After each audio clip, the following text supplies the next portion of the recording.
Why luxury properties continue to change hands?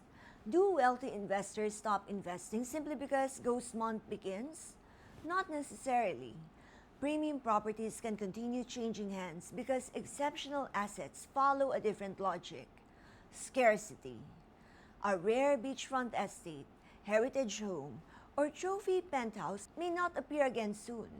Experienced buyers understand that waiting can sometimes mean losing an irreplaceable opportunity.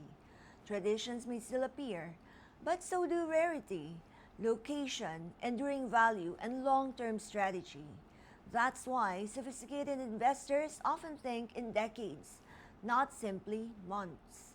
When evaluating an exceptional property, ask whether its fundamentals and scarcity justify the investment.